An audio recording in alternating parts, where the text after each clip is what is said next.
What do you desire? What makes you itch? What sort of a situation would you like? Let's suppose, I do this often in vocational guidance of students. They come to me and say, well, we're getting out of college and we haven't the faintest idea what we want to do. So I always ask the question, what would you like to do if money were no object? How would you really enjoy spending your life? Well, it's so amazing. As a result of our kind of educational system, crowds of students say, well, we'd like to be painters, we'd like to be poets, we'd like to be writers, but as everybody knows, you can't earn any money that way. Or another person says, well, I'd like to live an out-of-doors life and ride horses. I said, you want to teach in a riding school? Let's go through with it. What do you want? When we finally got down to something which the individual says he really wants to do, I will say to him, you do that, and forget the money. Because if you say that getting the money is the most important, you will spend your life completely wasting your time. You'll be doing things you don't like doing in order to go on living, that is, to go on doing things you don't like doing, which is stupid. Better to have a short life that is full of what you like doing than a long life spent in a miserable way. And after all, if you do really like what you're doing, it doesn't matter what it is, you can eventually you can eventually become a master of it. The only way to become a master of something is really with it. And then you'll be able to get a good feel for whatever it is. So don't worry too much.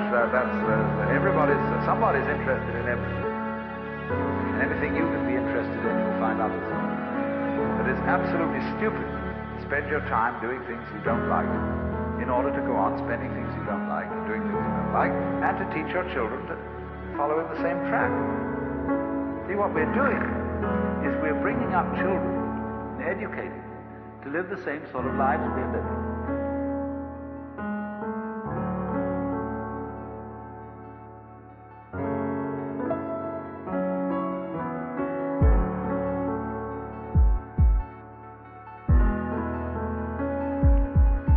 So, therefore, it's so important to consider this question, what do I desire?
The meaning of being alive is just being alive. That is to say, I look at the color of your hair and the shape of your eyebrow, and I understand that that is the point. That's what we're all here for. And it's so plain, and it's so obvious, so simple.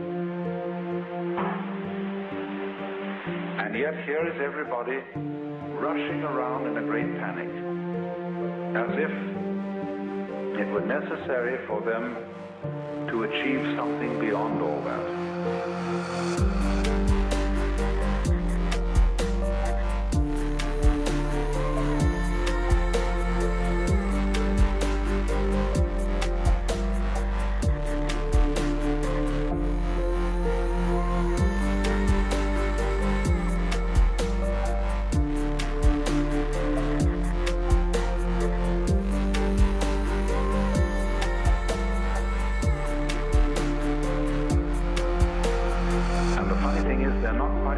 it is. But they are devilishly intent upon it after that thing. And so, to the person in the state of consciousness, which I call mystical, that all seems very weird, very absurd. But it's not something that you criticize in an unkindly way. You don't say, those damn fools, those idiots. You say, it's such a pity that they don't see it.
So we are living, as it were, on many, many levels of rhythm.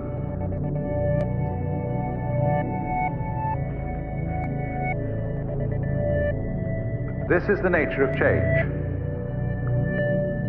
If you resist it, you have dukkha, you have frustration and suffering. But on the other hand, if you understand change, you don't cling to it, and you let it flow, then it's no problem. It becomes positively beautiful, which is why in poetry, the theme of the evanescence of the world is beautiful.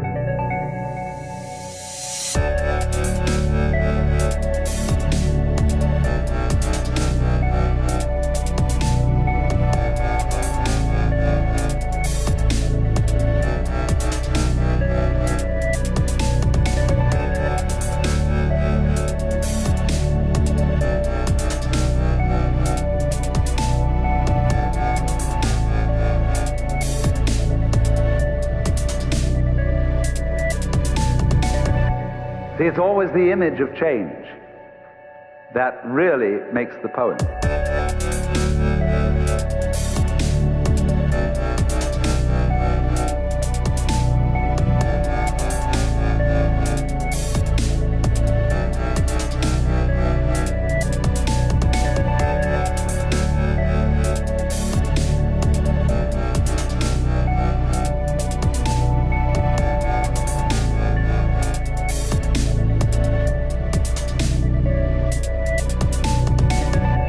Japanese have a word, yugen, Y-U-G-E-N,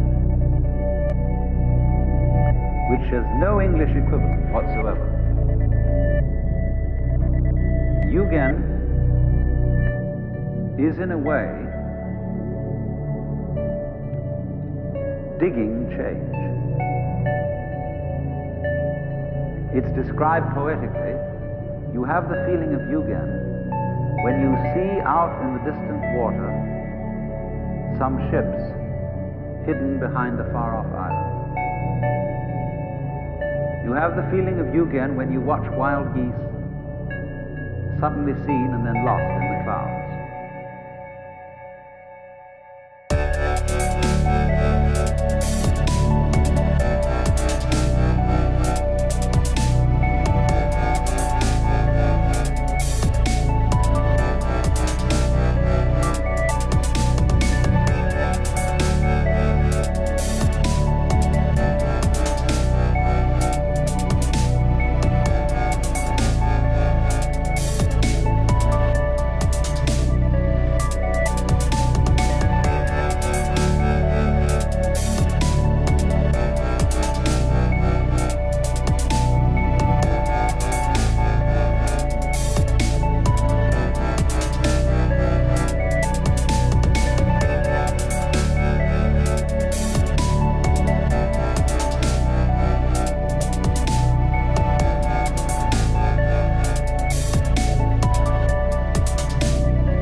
Feeling of Yugen when you look across Mount Tamalpais and you've never been to the other side and you see the sky beyond. You don't go over there to look and see what's on the other side. That wouldn't be Yugen. You let the other side be the other side. And it evokes something in your imagination, but you don't attempt to define it, to pin it down.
So in the same way, the coming and going of things in the world is marvelous.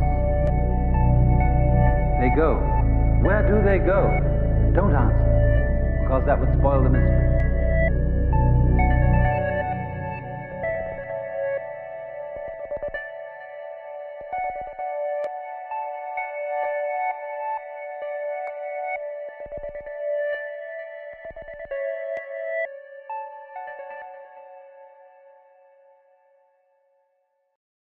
If you awaken from this illusion, and you understand that black implies white, self implies other, life implies death, you can feel yourself not as a stranger in the world, not as something here on probation, not as something that has arrived here by fluke, but you can begin to feel your own existence as absolutely fundamental.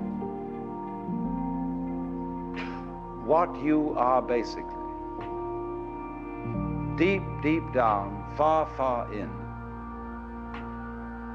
is simply the fabric and structure of existence itself.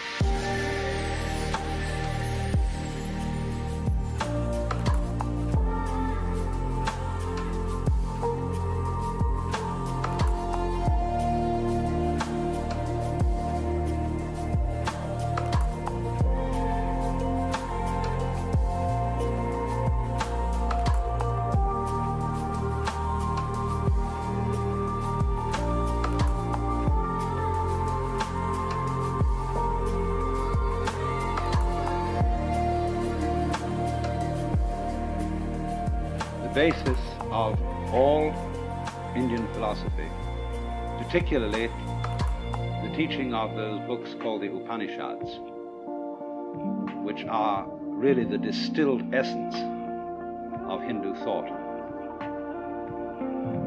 The basis is called the self. And this word in Sanskrit is Atman, and that means self in the vastest possible sense and the most inclusive sense of the word. It means yourself, and it means also self as such, existence as such, the totality of all being.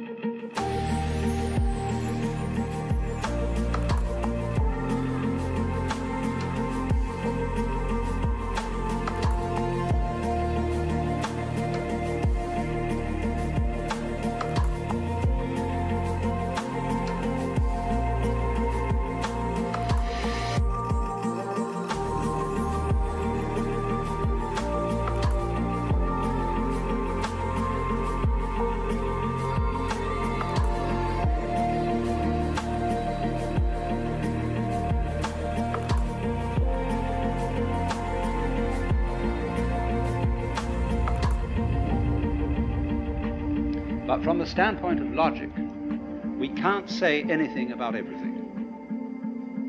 Because in order to say something about something and state it logically, you have to be able to put it in a class. Now, classes are intellectual boxes. When you play games like animal, vegetable, and mineral, you've got there 3 boxes. And when you come to think of it, you don't know any one without another. Because in order to have a box, there must be what's inside the box and what's outside the box. And then by this method of contrast, we can make a logical discussion about things. All words, therefore, are labels on intellectual pigeonholes. But then, when you come to what fundamentally is, then you're without a box, and you can't talk logically.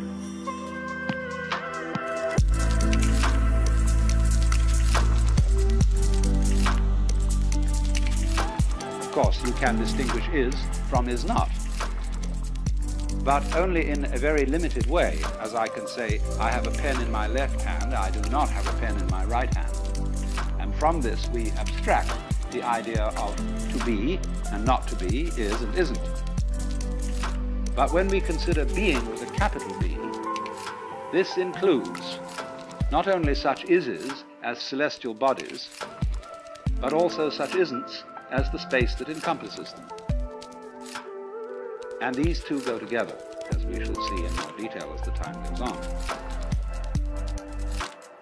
But now, a perfectly logical person would therefore say that the notion of the self, the Atman, as the fundamental reality in which everything else exists, is meaningless.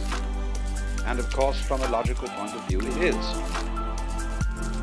But at the same time, just because something cannot be put into a logical category does not indicate that it isn't real. The self, you see, bears somewhat the same relationship to the world as the diaphragm of the speaker in this radio bears to the music you've just been hearing.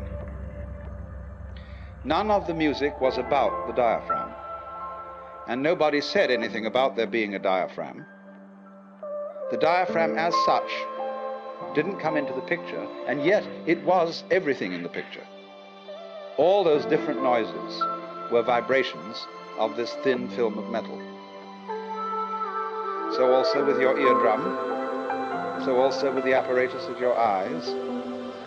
So one might ask then, just as you say, well, what is it on? What is the music on? Is it on tape?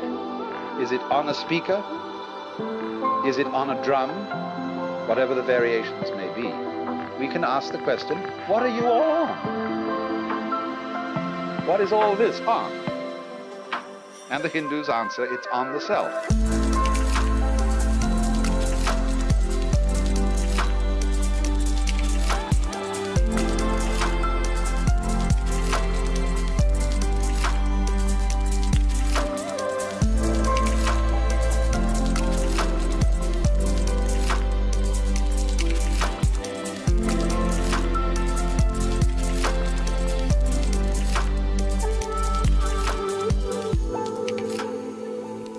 saying that the self in each one of you is really at root one.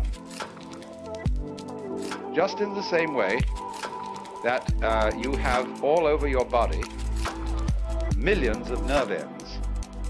Each one of those nerve ends is, as it were, a little eye, because all the senses are fundamentally one sense. They are various forms of touch. And the most delicate of the forms of touch is, of course, the human eye. Then the ear, and so on down the list of the senses. Now imagine then every little nerve end is a little eye. And it gets its impression of the world, but it sends it all back into the central brain. Well, in a somewhat similar way, every person, every animal, every what the Hindus call sentient being, and even rocks are regarded as sentient beings in a very, very primitive form, right down to the lowest. So all those forms that we see may be looked upon as the eyes that look out of one central self. Only, of course, in the body, in the human body, we can see the connections between the nerve ends and the brain. It's much more difficult to see the connection between one individual and another. If they're married, that's a little bit closer. But just all us human beings rattling around, we're not even rooted to the ground like trees. And therefore it's very easy for us to form the impression that I am only what is inside my bag of skin. And that myself is a different self from yourself. And we're all, therefore, fundamentally disconnected.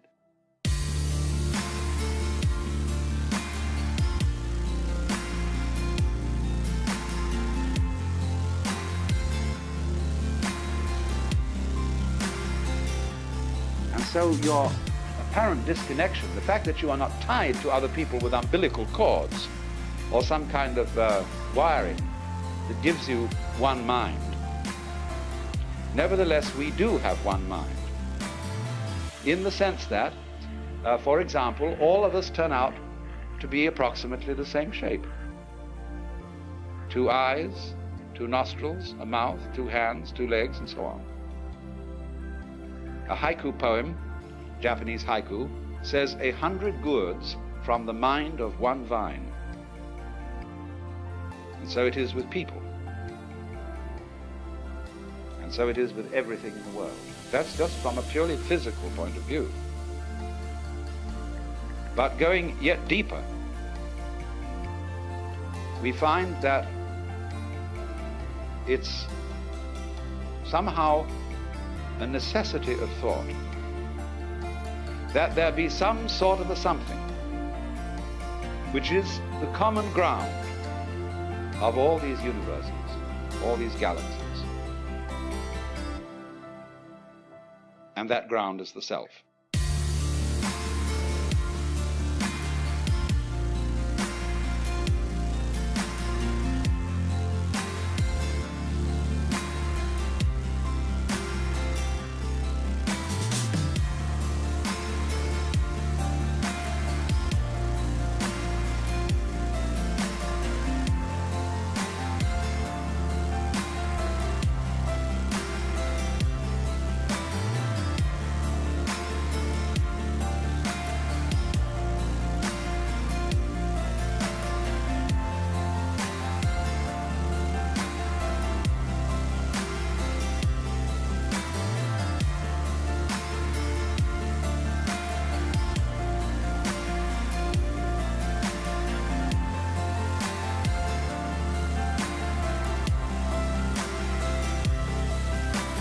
Now that's quite a startling point of view. Because what it's saying is, you see, that you are basically the works. Now, the Hindus do say that the self, the great self, is consciousness. But of course that does not mean consciousness in the sense of our ordinary everyday consciousness. Ordinary everyday consciousness is indeed a form of this kind of consciousness, shall we say a manifestation of it. But then there's also consciousness which doesn't notice, but nevertheless is highly responsive. The way your heart beats, the way you breathe, the way you grow your hair. You're doing it, but you don't know how it's done. So therefore, just in the same way that conscious attention is not aware of all the other operations of the body, so in just that way, we are not aware of our connection, indeed our identity, with the fundamental self.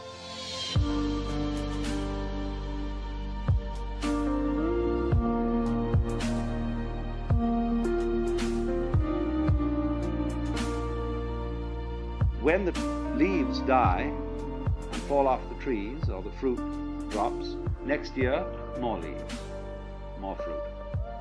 So in the same way, when you and I die, more babies later. If the whole human race dies, you bet your life. There are all kinds of things that feel that they're human, scattered throughout the multiplicity of galaxies. Because this universe is a peopling universe, just as an apple tree apples. But because we are unconscious of the intervals, we are not aware of the self with our conscious attention when conscious attention isn't operating. But still, just as you don't notice what your pineal gland, say, is doing at the moment, so in the same way, you don't notice the connections which tie us all together, not only here and now, but forever and ever and ever and ever.